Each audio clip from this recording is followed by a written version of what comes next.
एक दिन सुबह सुबह दिया अपने पापा से बात कर रही थी। पापा, हमारे गांव में हम लोगों को छोड़कर सबके घर में बाइक है।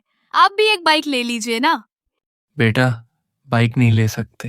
क्यों नहीं पापा, प्लीज ले लीजिए, मुझे भी बाइक में घूमना है। देखो बेटा, हमारी दुकान ज्यादा नहीं चलती, बस रोज का खर्चा निकल जाता है, पैसे बचते ही नहीं।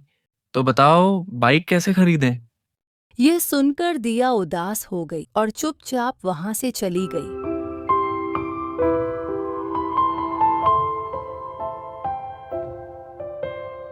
वह जाकर एक पेड़ के नीचे बैठ गई। थोड़ी देर बाद एक लड़का वहां से गुजरता है। दीदी, आप यहाँ अकेली बैठी हैं? क्या हुआ? ऐसे ही बैठी हूँ। तुम स्कूल नहीं जा रहे? जल्दी जाओ, देर हो जाएगी। लड़का चला गया। कुछ देर बाद उसका भाई गोलू वहां आकर बैठ गया। भैया, आप इतने उदास क्यों दिख रहे हो? मैं उदास नहीं हूँ। अरे बताओ ना, लग रहा है कुछ हुआ है। पहले तुम बताओ तुम्हें क्या हुआ है, तुम उदास बैठी थी। मैंने पापा को एक बाइक खरीदने को कहा, लेकिन पापा ने मना कर दिया। अब तुम बताओ। मैं इस साल ठीक से पढ़ाई नहीं कर पाया, इसलिए परीक्षा में फेल हो गया। अब मम्मी पापा को क्या कहूँ, यही टेंशन हो रहा है। लगता है आज मम्मी तुम्हें डांटने वाली है। दिया, मुझे डरा मत। थोड़ी देर बाद दिया की नजर पेड़ के तने में लगी एक कील पर पड़ती है। गोलू, जरा ये कील निकाल दो, किसी ने बेवजह ठोक दी होगी। हाँ, मैं इसे अभी निकालता हूँ। जैसे ही गोलू ने कील निकाली, अचानक पेड़ से एक मीठी आवाज आई। हेलो बच्चों, कील निकालने के लिए तुम्हारा शुक्रिया। हेलो, आप बोल रहे हैं? हाँ, मैं एक जादुई पेड़ हूँ। तुम दोनों ने मेरी मदद की है, इसलिए मैं तुम्हें 3 इच्छाएं पूरी करने का मौका दूंगा। सच में? आप हमारी 3 इच्छाएं पूरी कर देंगे? हाँ, लेकिन सिर्फ 3 ही। सोच समझकर मांगना। भैया, चलो हम दोनों एक एक इच्छा मांगते हैं और तीसरी बाद में सोचेंगे। ठीक है, पहले तुम बोलो गोलू। मैं परीक्षा में फेल हो गया हूँ, मुझे पास करवा दीजिए। पक्का यही मांगना चाहते हो? हाँ। पेड़ ने जादू किया और गोलू के रिजल्ट में पास लिख दिया गया। दिया, अब तुम्हारी बारी, तुम मांगो। मेरे पापा की दुकान ज्यादा नहीं चलती, आप इसे सफल बना दीजिए ताकि लोग हमेशा वहीं से सामान खरीदें। पेड़ ने फिर जादू किया और दुकान पर ग्राहकों की भीड़ लगने लगी। लो, 2 इच्छाएं पूरी हो गईं। अब तीसरी और आखिरी इच्छा सोच लो। अभी नहीं, कुछ दिन बाद मांगेंगे। ठीक है, जब चाहो तब आकर कह देना। फिर दोनों घर की ओर जाने लगते हैं। घर पहुंचते ही गोलू की माँ उसे लड्डू खाने को देती है। माँ, ये लड्डू किस लिए? तुम्हारी मैडम आई थी, उन्होंने बताया कि तुम्हारा बेटा क्लास में टॉप किया है, इसी खुशी में उन्होंने लड्डू दिए। सच में? मैडम हमारे घर आई थी? हाँ गोलू, तुमने क्लास में टॉप किया है, इसलिए मैं आज बहुत खुश हूँ। और हाँ, बचे हुए लड्डू गांव के बच्चों में बांट देना। ठीक है माँ, मैं लड्डू बांटकर आता हूँ। गोलू मन ही मन सोचता है। लगता है पेड़ ने सच में मुझे परीक्षा में पास करवा दिया है। वह लड्डू लेकर बाहर जाता है, सारे बच्चों को बांट देता है। बच्चे गोलू को बधाई देते हैं और थोड़ी देर खेल कूद के बाद गोलू घर लौट आता है। 1 महीने बाद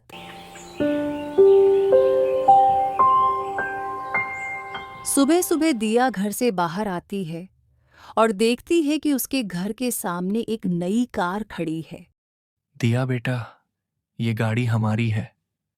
तुमने कुछ दिन पहले बाइक लेने को कहा था। लो, मैं तुम्हारे लिए कार लेकर आ गया। पता है, कुछ दिनों से हमारी दुकान बहुत अच्छी चल रही है। लगता है पेड़ का जादू काम कर गया, जिससे पापा की दुकान खूब चलने लगी है। दिया बेटा, क्या सोच रही हो? कुछ नहीं पापा, अब मुझे घुमाने ले चलिए। पापा उसे गाड़ी में बिठाकर गांव में घुमाते हैं।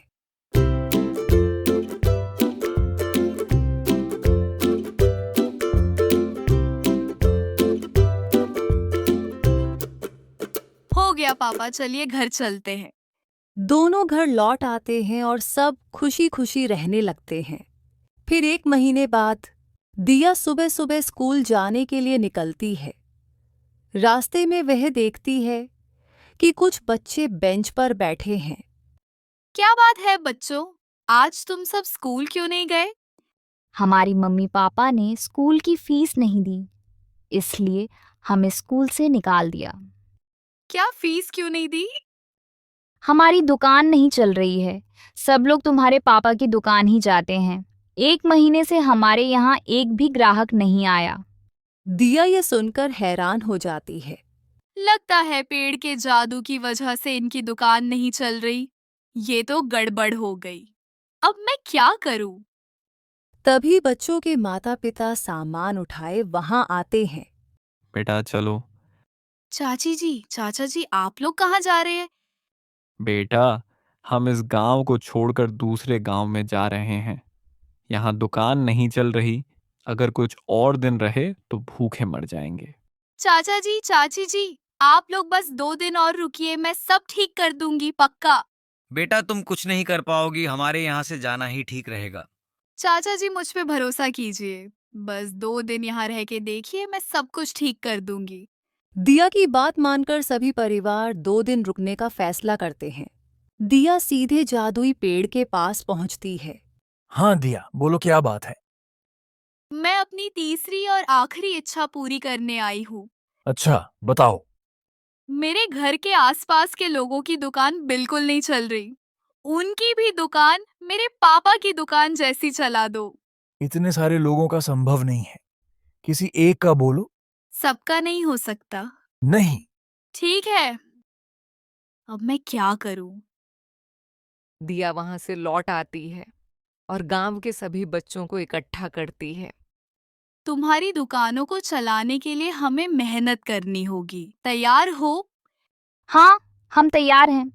हमें अपने अपने दुकान का प्रचार करना होगा और सामान पर डिस्काउंट देना होगा। मैं पर्चे बनाकर दूंगी, तुम लोग उन्हें बांटो और दीवारों पर चिपकाओ। ठीक है। दिया पर्चे बनाती है। बच्चे उन्हें गांव में बांटते हैं और कुछ दीवारों पर चिपकाते हैं। बस अब देखते हैं ग्राहक कैसे नहीं आते। लेकिन एक दिन बीत जाता है और कोई ग्राहक नहीं आता। अगले दिन दिया और बच्चे मिलकर ग्राहकों का इंतजार करते हैं। गोलू स्कूल जाने के लिए तैयार होकर निकलता है, तभी उसकी नजर बच्चों पर पड़ी। तुम सब यहाँ क्या कर रहे हो? हम ग्राहक गिन रहे हैं। अच्छा दिया, मैं स्कूल जा रहा हूँ, आज स्कूल में एक प्रोग्राम है। गोलू स्कूल पहुंचता है। वहां क्विज प्रतियोगिता हो रही होती है, जिसमें दूसरे स्कूल के बच्चे भी आए हैं। बच्चों, आज हमारी स्कूल में क्विज प्रतियोगिता होने जा रही है। इसमें कक्षा 5 और 6 के छात्र भाग ले रहे हैं। चलिए, सबसे पहले कंपटीशन के लिए आएंगे राजू और गोलू। पहला सवाल आपके लिए, भारत का राष्ट्रीय पशु कौन है? बाघ। बिल्कुल सही। दूसरा सवाल, 1 किलोमीटर में कितने मीटर होते हैं? 1000 मीटर। इसके बाद सर कई सवाल पूछते हैं, लेकिन गोलू एक भी जवाब नहीं दे पाता, क्योंकि इस साल उसने ठीक से पढ़ाई नहीं की थी। प्रतियोगिता खत्म होने के बाद, गोलू, तुमने हमारे स्कूल का नाम मिट्टी में मिला दिया। तुमने चीटिंग करके पास किया था ना? सच सच बताओ। स्कूल की प्रतियोगिता के बाद गोलू को सब बच्चे चीटर कहकर चिढ़ाने लगते हैं। गोलू सबकी बातों को अनसुना करके वहां से निकल जाता है।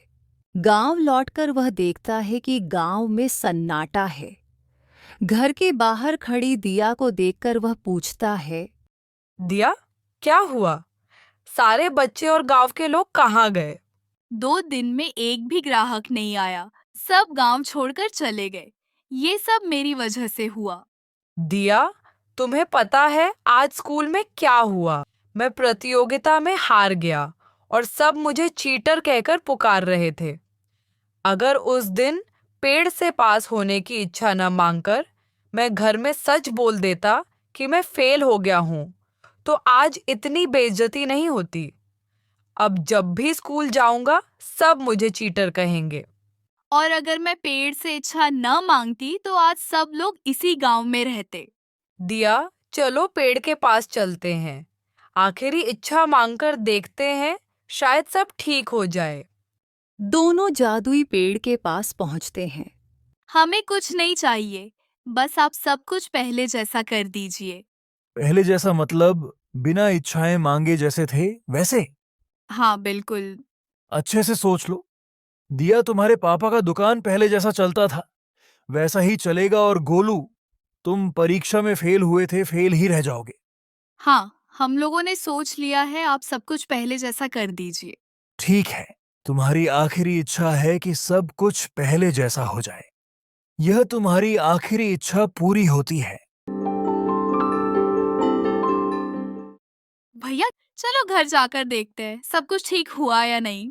घर लौटकर गोलू अपनी माँ से कहता है, माँ, मैं इस बार परीक्षा में फेल हो गया। कोई बात नहीं बेटा, टेंशन मत लो, अगली बार अच्छे से कोशिश करना। ठीक है माँ। दिया के पापा घर आते हैं तो दिया पूछती है, पापा दुकान कैसी चल रही है? पहले जैसी चलती थी वैसे ही चल रही है, न ज्यादा अच्छी न ज्यादा बुरी। दिया और गोलू गांव की तरफ जाते हैं। चाचा जी, बच्चे कहाँ हैं? कोई दिख नहीं रहा। बच्चे तो स्कूल गए हैं। ओह हाँ, मैं भूल गई थी। वैसे आपका दुकान कैसा चल रहा है? पहले जैसा ही, न ज्यादा अच्छा न ज्यादा बुरा। ठीक है चाचा जी। दिया, लगता है सब कुछ पहले जैसा हो गया। हाँ भैया, अब सब ठीक हो गया, चलिए घर चलते हैं। रास्ते में उन्हें वही जादुई पेड़ दिखाई देता है। भैया देखो, पेड़ में फिर से कील लगी है, इसे निकाल दो। गोलू कील निकाल देता है। तुम लोगों से मैं खुश हुआ। क्या तुम्हें 3 इच्छाएं पूरी करनी है? नहीं। दोनों हंसते हुए वहां से चले जाते हैं, ये समझकर कि मेहनत और सच्चाई से जीना ही सबसे बड़ा जादू है।